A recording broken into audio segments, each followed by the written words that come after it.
अब हम उसी के पहला पार्ट देखते हैं, प्रेजेंट टाइम होता है ना प्रेजेंट। अब उसी में जब ऐड कर देंगे तो क्या बच जाएगा, अब उसी में जब टेंस को ऐड कर देंगे तो क्या बचेंगे, प्रेजेंट। तो प्रेजेंट टेंस के 4 पार्ट्स हो गए, present definite tense, present continuous tense, present perfect tense, present perfect continuous tense. अभी मैं आप लोगों से पूछूंगा, ठीक है? नहीं बताइएगा तो बढ़िया से गलाई होगी। तो देखिए, प्रेजेंट इंडेफिनिट टेंस को हम एक और नाम से बोल सकते हैं, प्रेजेंट सिंपल टेंस। अब इसको सिंपल टेंस क्यों कहते हैं अभी हम बताएंगे, पहले इसका डेफिनेशन देख लेते हैं। When an action is happening in the present time it is called simple present tense. And जिस टेंस का यूज वर्तमान समय में होता है उसको हम क्या कहते हैं, प्रेजेंट सिंपल टेंस। एंड जिसका कार्य प्रेजेंट में यानी वर्तमान समय में होता है उसी को हम क्या कहेंगे, प्रेजेंट सिंपल टेंस। तो व्हेन यानी जब, व्हेन एन एक्शन यानी कार्य is happening in the present time, यानी जो कार्य प्रेजेंट टाइम में होता है तो उसी को हम क्या कहते हैं, सिंपल प्रेजेंट टेंस या सिंपल या प्रेजेंट इंडेफिनिट टेंस। चलिए हम बनाने के तरीके बताते हैं भैया, इसको बनाएंगे, नोट में लिख लेते हैं, ठीक है? जब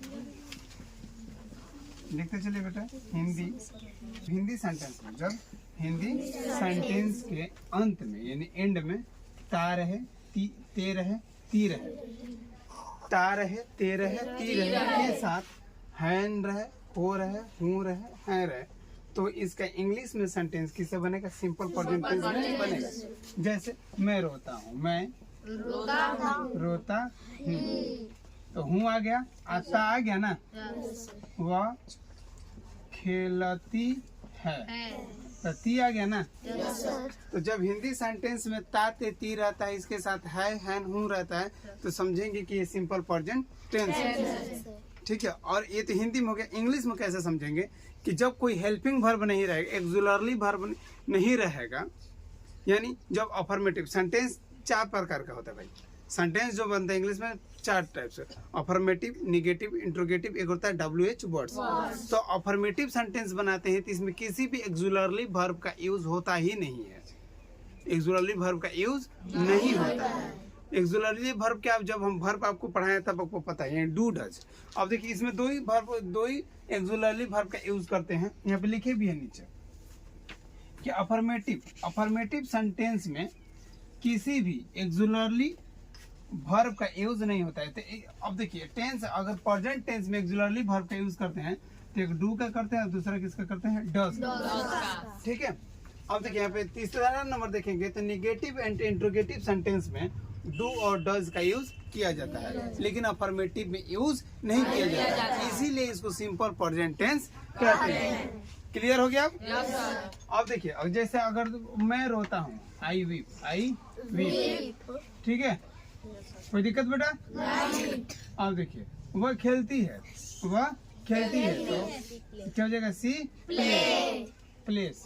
अब एस का है लगा। अब नोट नंबर एक और लिख लेंगे यहाँ पे, कहीं पे जहाँ पे आप लोगों को जगह मिले, 5 नंबर, कितना नंबर, 4 नंबर, कि जब भी अब अफर्मेटिव सेंटेंस बनाते हैं तो अफर्मेटिव सेंटेंस में वर्ब का 5वां और चौथे वर्ब का 5वें फॉर्म का यूज करते हैं, या तो एस का यूज करेंगे या तो ईएस का यूज करेंगे। कब करेंगे?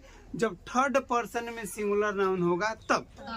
जब थर्ड पर्सन में सिंगुलर नाउन होगा तब। वे लोग खेलते हैं, ते प्लुरल हो गया, इसमें नहीं यूज करेंगे।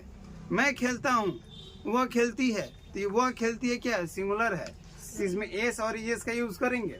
समझ में रहे? अगर वही प्लुरल होगा तो एस और ईएस का यूज नहीं करेंगे। क्लियर हो गया? अब देखिए, अब मैं खेलता हूँ तो इसमें एस लगा दिए हैं। वे लोग खेलते हैं, वे लोग खेलते हैं, दे प्ले, PLAY। अब इसमें एस लगाया क्या हमने? नहीं। तो थर्ड पर्सन में सिंगुलर नाउन होगा तो एस और ईएस लगाएंगे, ठीक है? अगर नहीं होगा तो एस और ईएस नहीं लगाएंगे। क्लियर हो गया बेटा? कोई दिक्कत नहीं है? नहीं। तो समझ में क्या? अब आते हैं, आपको दिक्कत दूर करते हैं बेटा। इसमें एक को दिखा हमको कि आप लोगों को दिक्कत हो सकता है तो डू डज में कि सर डू का उपयोग कहाँ करेंगे, डज का यूज कहाँ करेंगे, है ना। तो चलिए एक हो गया डू और दूसरा क्या हो गया डज। तो देखिए डू का उपयोग कब करेंगे और डज का उपयोग कब करेंगे। तब देखिए जब दे रहता है सेंटेंस में, सब्जेक्ट दे हो गया, यू हो गया, ठीक है, वी हो गया और पुलर नाउन हो गया। पुलर नाउन हो गया तो किसका यूज करेंगे, डू का। और सिंगुलर रहता है तो यानी ही का, सी रहे, इट रहे और आई रहे।